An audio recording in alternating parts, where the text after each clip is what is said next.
This week, I'm whispering.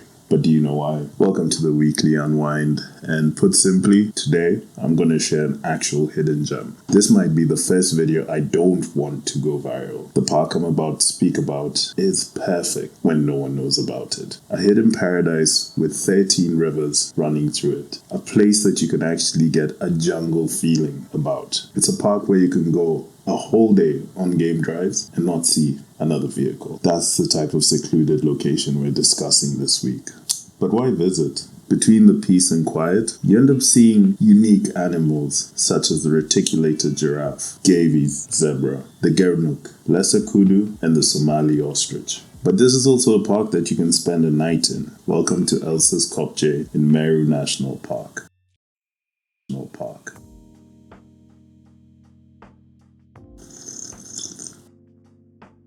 This property isn't just a lodge, it's an architectural marvel crafted into the granite walls and boulders of Mughwango Hill. It sits on the exact original site where the whole story began. Take a sip, because it's about to get weird, beautiful, and slightly confusing.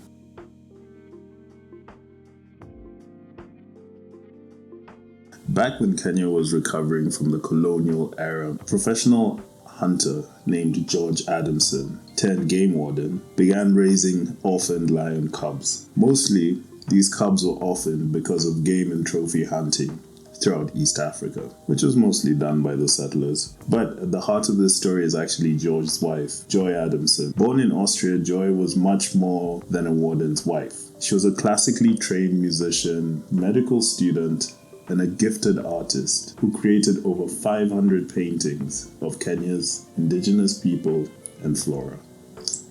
Now, when George had to shoot a lioness as she was charging towards him, which he later found out was because she was protecting her 3 little cubs, Joy was determined not to send the lioness, who we now know as Elsa, off to a zoo, but rather try and raise her in the wild and rewild her with the thought that she might be able to go back and live in the wild. Basically, Joy wanted to give Elsa an education. She didn't want a pet. She wanted a peer, and that is the birth of the Born Free story. Now, the truth of it, Elsa didn't die in captivity. She lived her life exactly as she did on the slopes of the Kopje in Meru National Park, and she eventually had 3 cubs of her own, Jesper, Gopa, and little Elsa.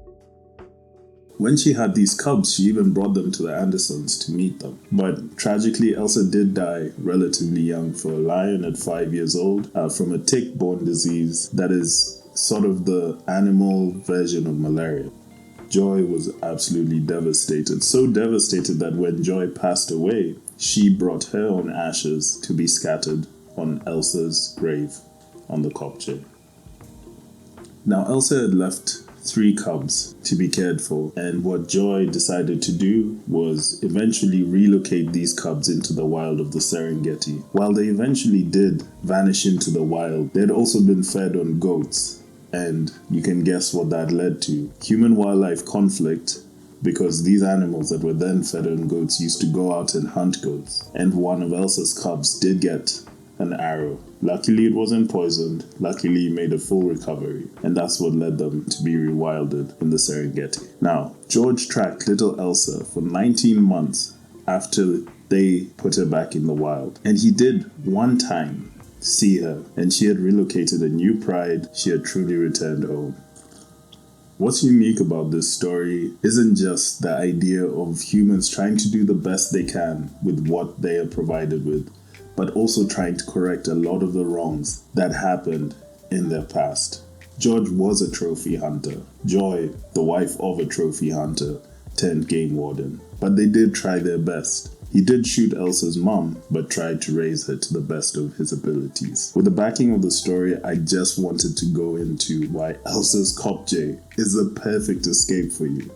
Rich in history, but my goodness, is it a beautiful property. These open-fronted 360-degree cottages give you a view of the Kopje that is unmatched.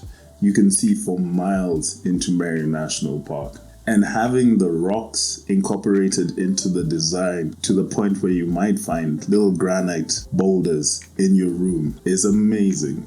It just keeps it true to the story. I'm ending our weekly unwind here, but this Valentine's is coming up. Why not book your stay at Elsa's Kopje for you and your family, or for you and your partner. And you two can go and learn a little bit more about where Joy sat and maybe hear about this very unique story of human beings trying to do the best in a very confusing world.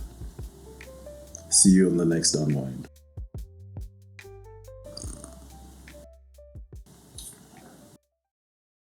It's good stuff.